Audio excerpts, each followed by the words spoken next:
खुलुमबाय नोंथांमोनखौ दिनैनि बे गोथार फुंबिलिनि खौरां फोसावनायाव बयखौबो टाइम्स अफ बड'लेण्डनि जानानै बरायहरनाय थाबाय। दिनैनि बयनिख्रुइ गिबिसिन खौराङाव दङ थरायना नमिला खेरखातारिया इन्ड' नेपाल इन्टारनेशनेल चेम्पियनशिप मेडेल मोननो हादों। धेमाजि जिल्लानि सिमोनसापुरि थानानि सिङाव थानाय गेजेर जनाय हालामनि धमकलघाट गामिनि थमुला खेरखातारि आरो रुबुश्री खेरखातारिनि फिसाजो थरायना नमिला खेरखातारिया नेपालाव जानाय मोनसे 100 मिटार खारनाय बादायलायनायाव इन्ड' नेपाल इन्टारनेशनेल चेम्पियनशिप मेडेल मोननो हादों।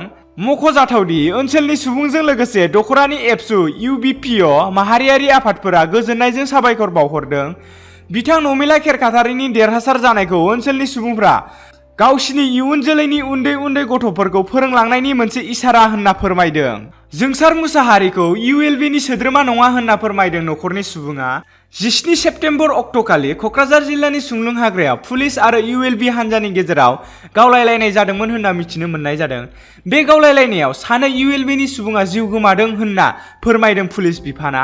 बे जाथायाव जिउ गोमानाय सुबुंफोरा क'क्राझार जिल्लानि पाटगाव गामिनि जोंसार मुसाहारि आरो मंगलजरानि जनक कुमार ब्रह्म होनना मिथिनो मोननाय जादों। मख'नो गोनांदि जिउ गोमानाय सुबुंजों लोगोसे गंनै पिस्तल, गंदाइन हेन्ड ग्रेनेड आरो गोबां बिबांनि नांगौ गोनां बिलाइफोरखौ बोखांनो हादों क'क्राझार पुलिसा। नाथाय बे गावलायलायनायाव जिउ गोमानाय जोंसार बसुमतारिया ULBनि सोद्रोमा नङा आरो बिथाङा ULBनि आफादजों जेबो सोमोन्दो गैया आरो बिथांनि जेबो गोरोन्थि गैया होनना नखरनि सुबुङा फोरमायो। मख'नो गोनांदि बिथांनि नखरा फोरमायनाय बायदिब्ला बिथाङा सासे बारग' INDFBमोन। गावनि नखरखौ सामलायनो थाखाय हाजोआव दंफां बेफार फालांगि खालामोमोन होनना फोरमायदों नखरनि सोद्रोमाफोरा जोंसार मुसाहारिखौ। अरुणाचलाव सासे आदिबासि हिन्जावसाखौ जुनार बायदि आखुयै बुथारदों। हिन्जावसानि देहाखौ सानब्रै जाबाय दासिमबो दैथायहराखै। मा हिन्जाव माहारिया रैखाथि दं नामा? बे जाथायनि सायाव अरायबो मोनसे गिदिर सोंथिनि सिन सिखाङो।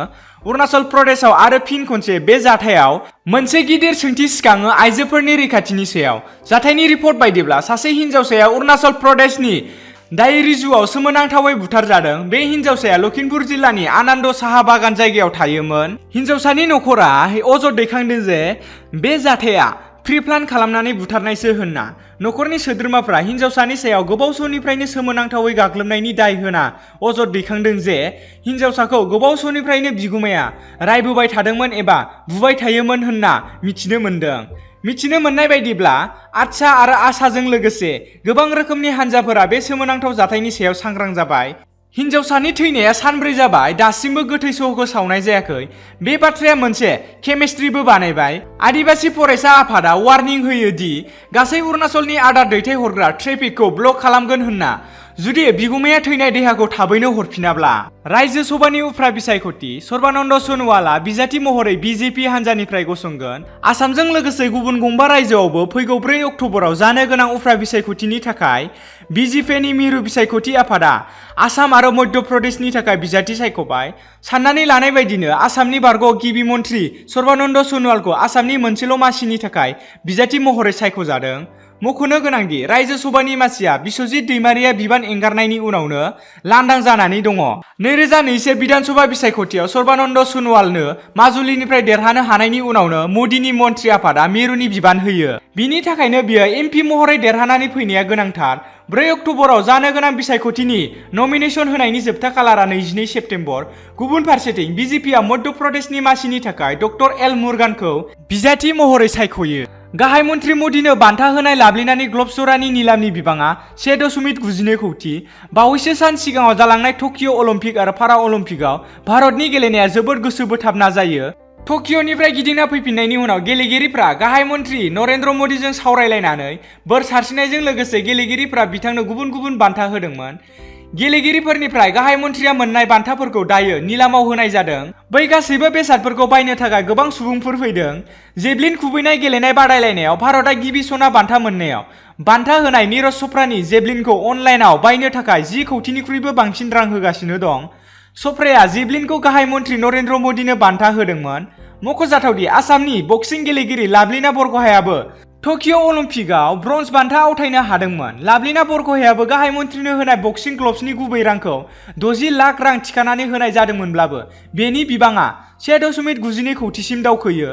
बिनि अनगायैबो गाहाय मन्थ्रि नरेन्द्र मदिया गुबुन गुबुन बान्था मोननायफोरखौ अनलाइनाव निलाम होनो दोनदों। निलामाव मोननाय रांफोरखौ नमामि गंगा मिशन बिथांखियाव बाहायनाय जागोन। शुक्रबारनिफ्राय जागायनाय अनलाइननि लामा जोबनो आरो 19 सान दंबावो। आमसुआ सोलोंथाइ मन्त्रि रनज पेगुनि मुसुखा सावनानै सोमावसारदों। आसाम सरकारा दुलाराय आसामावनो टेट आनजाद सामलायदों। बेनि गेजेरावनो आसामनि बरपेटा, दक्षिण सालमारा, धुबुरी, गवालपारा, बजालि, करिमगन्ज, हाइलाकान्दि बेफोरबायदि जिल्लायाव टेट आनजादनि सेन्टार बानायनानै होआखै। बिनिनो माखासे जिल्लानि गेजेराव टेट सेन्टार होयैनि थाखाय आमसुआ बाक्सा जिल्लानि कमिटिनि बानजायनायाव सलिखान्दा हाथाइसालियाव मोनसे सोमावसारनाय हाबाफारि आखायाव लानाय जायो। बे सोमावसारनाय हाबाफारियाव सोलोंथाइ बिफाननि मन्त्रि रनज पेगुनि मुसुखा सावनाय जायो। बे सोमावसारनाय हाबाफारियाव बाक्सा जिल्लानि आमसुनि आफादगिरि साइफुल इस्लामआ बाहागो लानानै फोरमायदों दि जेब्लासिम माखासे जिल्लानि गेजेराव टेट सेन्टार होआ अब्लासिम गासै आसामावनो मोनसे गणतान्त्रिक रोखोमै सोमावसारनाय जागोन। लोगोसे बुंबावदों गोजौ आरो बिए थाखोआव जाय बिथांमोना एडमिसन लानो मोनाखै बिथांमोननो थाबैनो एडमिसन राहाखौ खालामना होनो खावलायदों। दिनैनि खौरां फोसावनाया एसेनोसै। गोजोन्थों।